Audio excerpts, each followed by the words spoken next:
بسم اللہ الرحمن الرحیم۔ السلام علیکم۔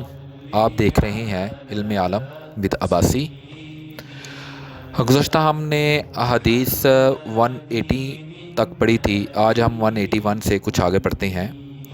آپ چینل کو سبسکرائب کریں اور بیل آئیکن کا بٹن دبائیں تاکہ جو بھی احادیث نئی اپلوڈ ہو وہ آپ سن سکیں، سمجھ سکیں، پڑھ بھی سکیں۔ اور میں احادیث جو ہے عموماً طور پہ پہلی دفعہ پڑھ رہا ہوتا ہوں، یعنی کہ میں نے پہلے ان کی ریویژن نہیں کی ہوتی تاکہ لفظ با لفظ میں ساری احادیث جو ہے وہ پڑھ سکوں اور سیم ٹو سیم ہو جو بکس میں لکھا ہوا ہے۔ اپنے پاس سے کوئی بھی لفظ جو ہے، کیونکہ جب بندہ 2-3 دفعہ پڑھ لیتا ہے کوئی نہ کوئی لفظ اپنے پاس سے نکل جاتا ہے، تو میں اس وجہ سے ایسے ہی پڑھتا ہوں۔ اگر کہیں کوئی غلطی مجھ سے ہو جائے تو میں اس کے لیے پہلے آپ سے معذرت چاہتا ہوں۔ کچھ نام اندر بڑے ہی مشکل ہوتے ہیں جو ہمارے پاکستان میں ذرا نہیں ابھی لیے جاتے، بولے جاتے، اس وجہ سے ان ناموں کو پڑھنا ذرا مشکل ہوتا ہے، اس کے لیے معذرت ہے۔ خیر، احادیث 181 پڑھتے ہیں۔ اس شخص کے بارے میں جو اپنے ساتھی کو وضو کرائے، اس بارے میں یہ حدیث ہے وضو کے بیان میں۔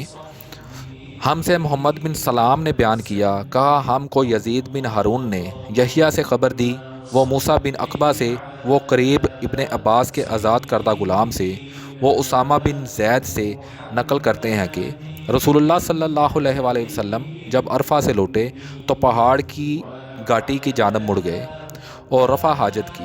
اسامہ کہتے ہیں پھر آپ صلی اللہ علیہ وآلہ وسلم نے وضو کیا اور میں آپ صلی اللہ علیہ وآلہ وسلم کے اعضاء پر پانی ڈالنے لگا اور آپ صلی اللہ علیہ وآلہ وسلم وضو فرماتے رہے۔ میں نے کہا یا رسول اللہ، آپ صلی اللہ علیہ وآلہ وسلم اب نماز پڑھیں گے؟ آپ صلی اللہ علیہ وآلہ وسلم نے فرمایا نماز کا مقام تمہارے سامنے یعنی مزدلفہ میں ہے، وہاں نماز پڑھی جائے گی۔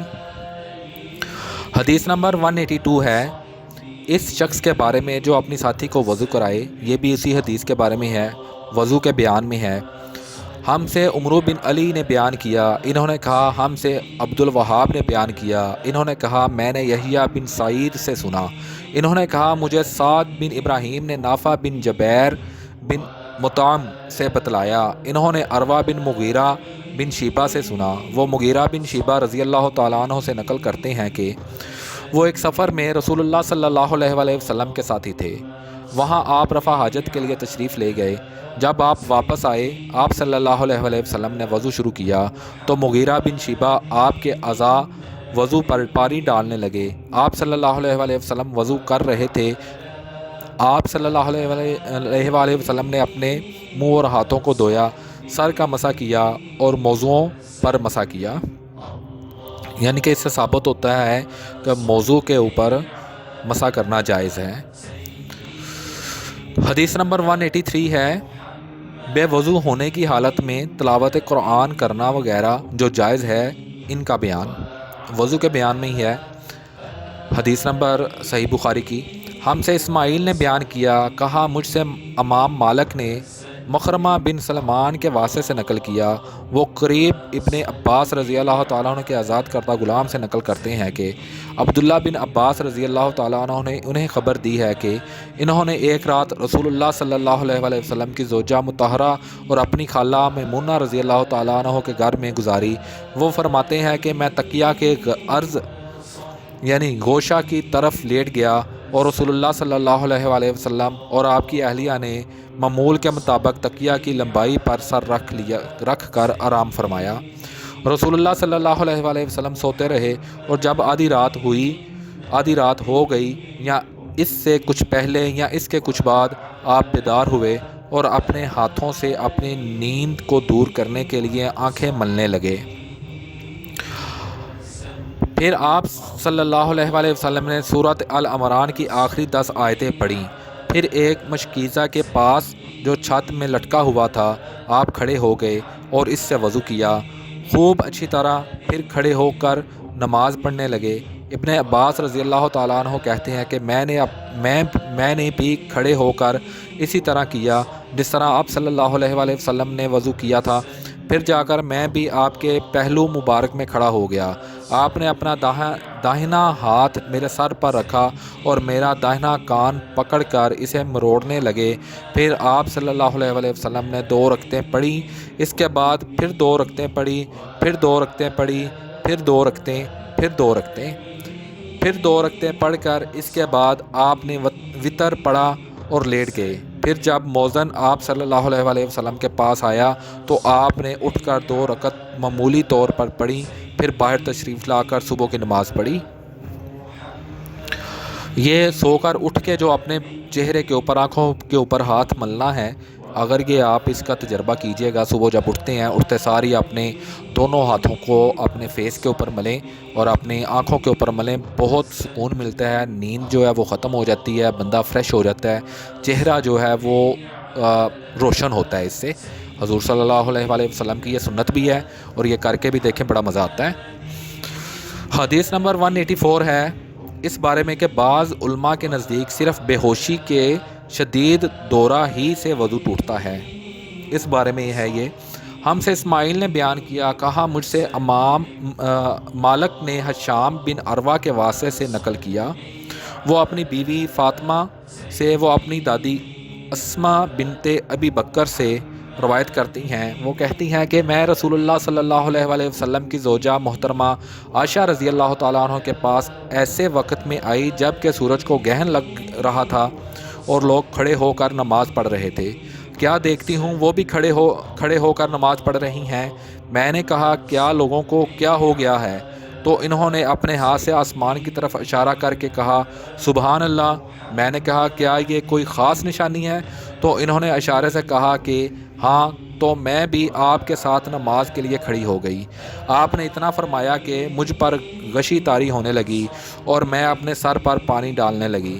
جب رسول اللہ صلی اللہ علیہ وسلم نماز سے فارغ ہوئے تو آپ نے اللہ کی حمد و ثنا بیان کی اور فرمایا آج کوئی چیز ایسی نہیں رہی جس کو میں نے اپنی اسی جگہ نہ دیکھ لیا ہو، حتیٰ کہ جنت اور دوزخ کو بھی دیکھ لیا، اور مجھ پر یہ وحی کی گئی ہے کہ تم لوگوں کو قبروں میں آزمایا جائے گا، دجال جیسی آزمائش یا اس سے قریب۔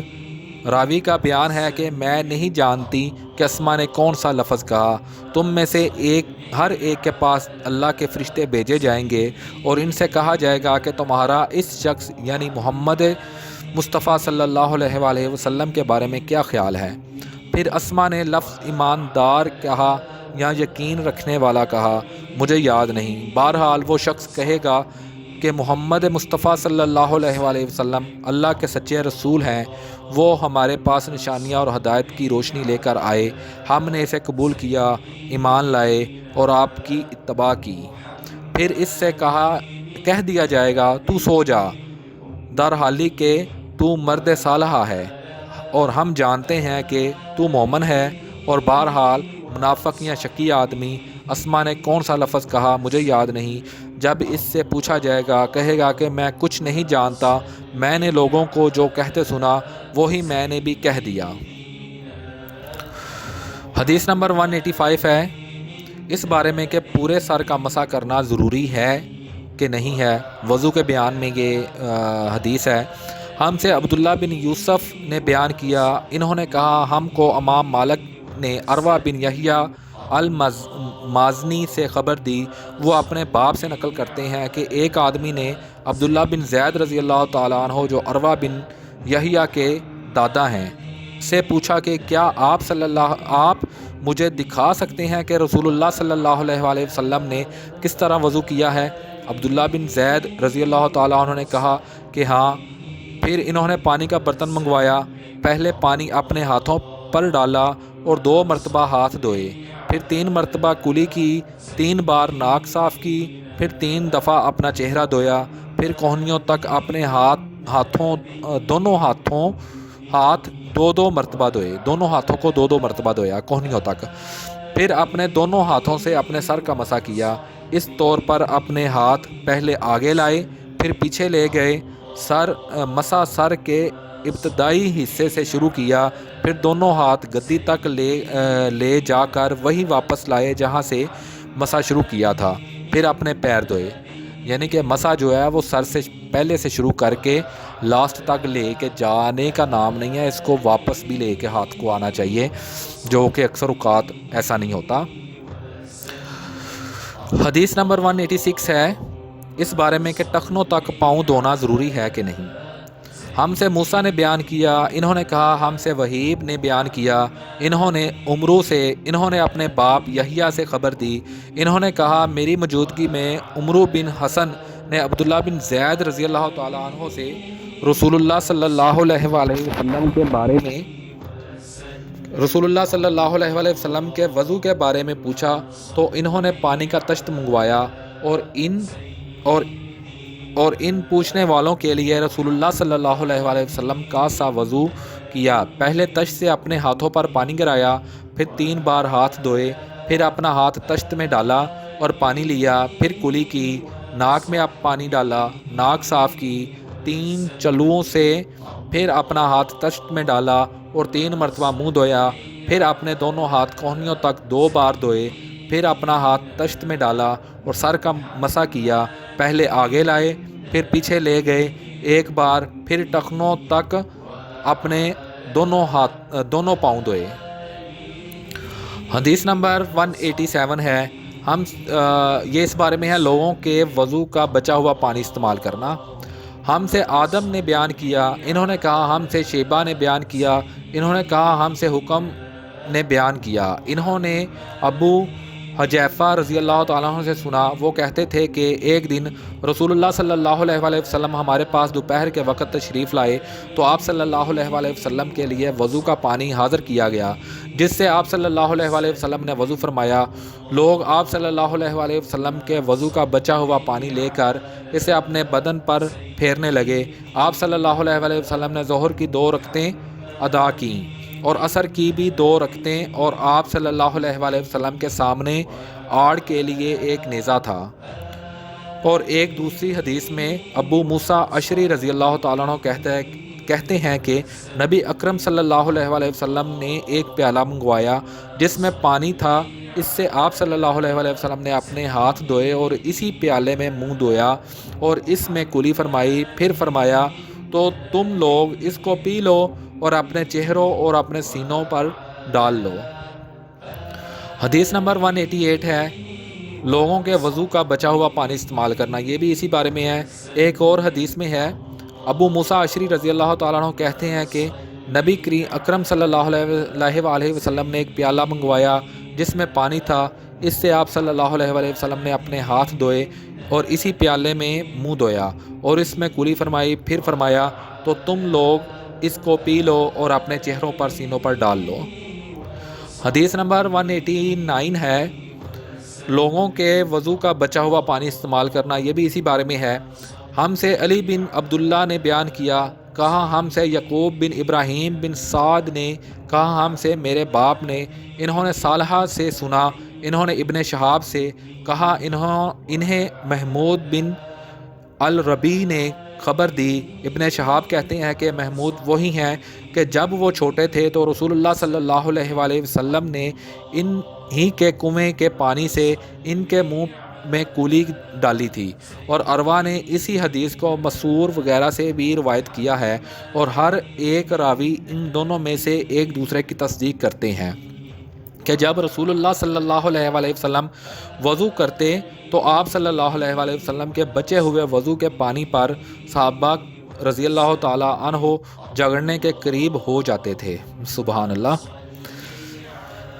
الحمدللہ آج ہم نے حدیث نمبر 181 سے 189 تک پڑھی، آپ نے سنی۔ اللہ تعالیٰ آپ کو اور مجھے سمجھنے کی توفیق عطا فرمائے۔ اور وضو کے ریلیٹڈ یہ ساری حدیث تھی، اور انشاءاللہ تعالیٰ اس میں وضو کا پورا طریقہ جو ہے وہ ہم نے دوبارہ سے پڑھا اور سنا۔ اگر کوئی کمی کوتاہی آپ میں اور مجھ میں ہے، انشاءاللہ تعالیٰ ہم اسے مزید دور کرنے کی کوشش کرتے ہیں۔ اللہ تعالیٰ آپ کو اور مجھے سمجھنے کی توفیق عطا فرمائے۔ اللہ آپ کا حامی و ناصر ہو۔ اللہ حافظ۔